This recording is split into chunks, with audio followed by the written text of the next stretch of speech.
Alright, what's up guys? My name is Zach, and today I am driving a 2005 Chevy Silverado SS. Up front is a 6.0 liter V8, and down below is a 4-speed automatic transmission. Now, I am super excited to be driving the Silverado SS because this is one of my favorite generations of the Silverado. I've always liked them, always had a thing for them. But the second reason, the more important reason, is that this is the SS trim, which was a pretty rare trim even when they debuted it. It's a performance-oriented Silverado, which I think is very interesting, and I'm excited to share it with you today. But if you would like to submit your own vehicle, you can head on over to my website, zackpradel.com/submit. It's a quick and easy submission form. It takes under a minute to fill out, and I come out to you.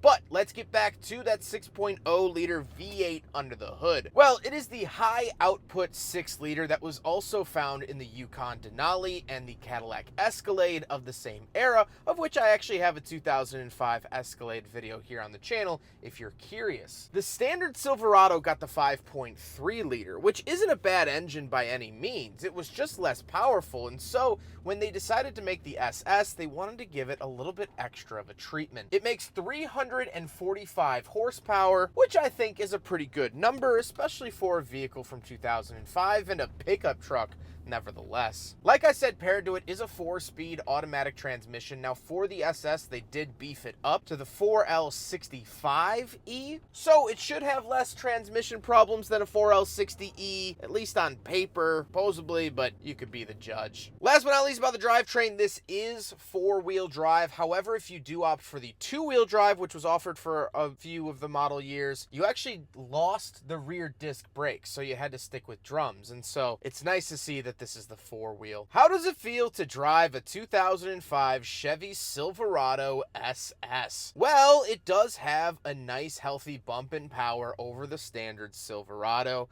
but I think more than anything, it's just nice to feel special in a Silverado, a vehicle that isn't usually considered top of the special cars list. Now, this does get sport suspension. It actually switches to torsion bar front suspension, and it gets bigger 20-inch aluminum wheels, so it does have a stiffer ride than other Silverados for sure, a little bit more of a sporty ride, and we'll talk more about that towards the end of the video. But visibility is pretty good, and I have to say I like driving it.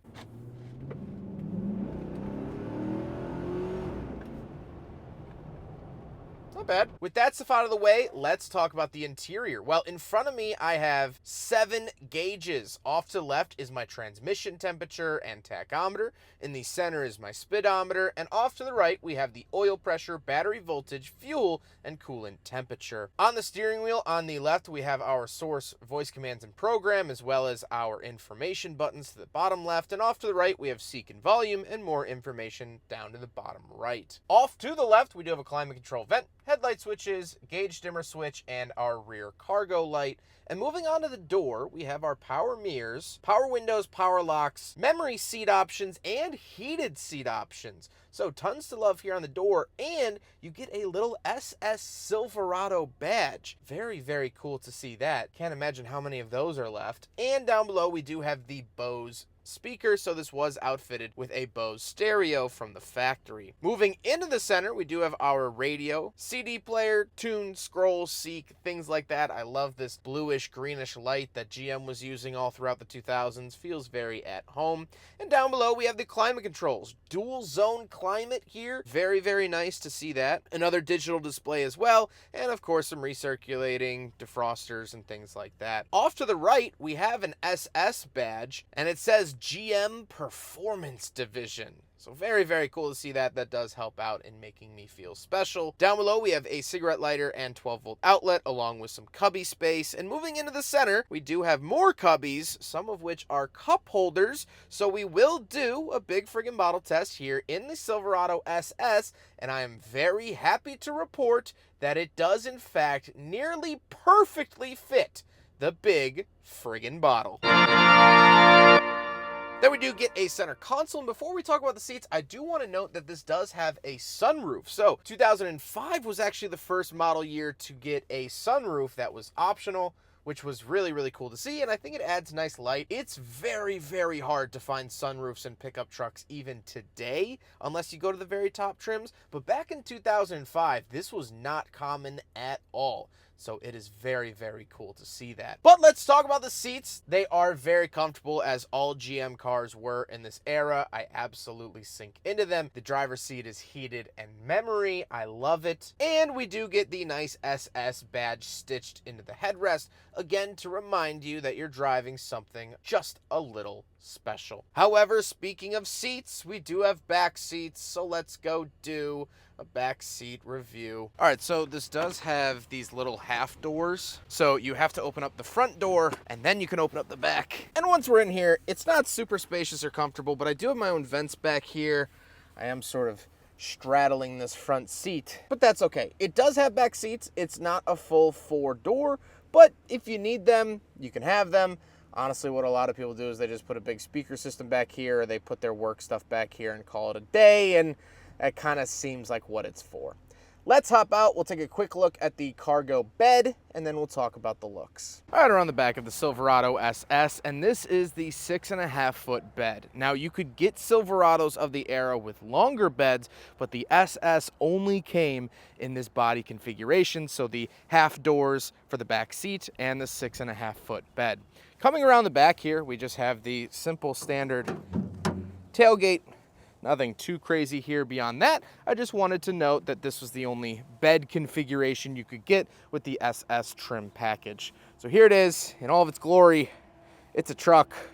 What do you expect? Now we gotta talk about the looks, and of course this does have blacked out headlights, which are not factory, but the rest of it is factory. You could get this truck in a couple cool colors. This is just black. I really love the aluminum wheels though. I think they really add some character to the truck, and this does look kind of like, you know, muscle truck of that era, which was a huge trend happening in the 2000s. We got so many weird and strange pickup trucks in the 2000s that this was just another one, and so I'm excited to share it with you today. And visually, I think it most certainly looks the part. However, with all of this being said, let's get on to my final thoughts. What do I think driving a Chevy Silverado SS from 2005? Well, before I made this video, I didn't really know much about the SS trim level of the Silverado. I always just assumed it was the Chevelle SS, the Camaro SS, and of course the car, the SS. And so, learning about this trim package, I think they did it decent. They gave it more power, which is a necessity for any sport package of any car. They blacked it out. They added enough badging in here to make you feel special, but not beat you over the head with the fact that you bought something different. I like it in all of those ways. The only way I don't like this truck is something that GM still struggles with today with their pickup trucks, and that is that it feels like they didn't go all out. It feels like they didn't say, you know what, screw it, we're gonna build the best truck out there. Dodge and Ford have always been neck and neck with the Raptors and the TRXs and the Ram Rebels. They've been back and forth on these pickup trucks, and it just feels like GM is sitting on the sidelines. Because yes, this truck is great. It has good power, cool features, all of that, but it just doesn't have that cutting edge that would make me say, I need to own that truck for any reason other than the fact that they're rare. GM is very conservative when it came to their trucks, which isn't true across the board. They had crazy vehicles like the Envoy XUV that had a power folding roof. They did the HHR SS, which is crazy. They did the Cobalts with the turbochargers and superchargers. But when it came to the trucks, it just seemed like they felt very reserved, that they were sort of